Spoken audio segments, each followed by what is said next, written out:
सर्वांना नमस्कार.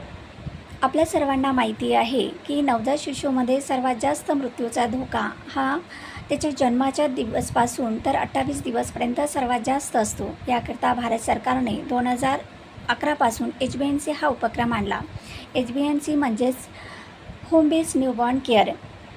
यामध्ये आरोग्य विभागामार्फत प्रशिक्षित आशा कार्यकर्ती ही प्रसव झालेल्या मातेच्या घरी, जर घरी डिलिव्हरी झाली असेल तर 7 गृहभेटी आणि असंस्थात्मक डिलिव्हरी झाली असेल तर 6 गृहभेटी, ज्यामध्ये 1, 3, 7, 14, 21, 28, 42 अशा भेटी देत असतं.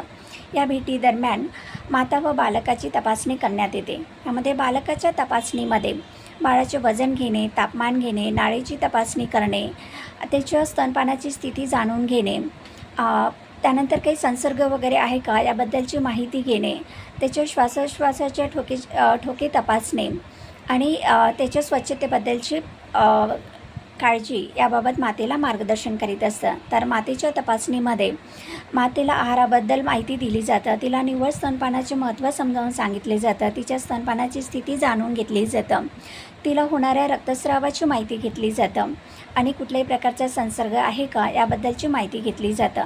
तसेच बाळाला गुंडाळण्याचे कौशल्य, त्यानंतर हात धुण्याचे कौशल्य याबद्दल माहिती दिली जातं. आणि या भेटीदरम्यान कुठल्याही प्रकारचे जर धोक्याची लक्षणे आढळल्या, जसे की बाळ दूध कमी पिणे किंवा मातेला दूध कमी येणे, बाळाचे श्वासोच्छवासाचे धोके एकदम कमी होणे किंवा मातेला किंवा बाळाला ताप येणे किंवा कुठल्याही प्रकारचं व्यंगत्व बाळामध्ये दिसणे, अशा प्रकारची धोक्याची लक्षणे आढळल्यास त्वरित आशाताई या माता व बालकाला संदर्भ सेवा देत असतात. आणि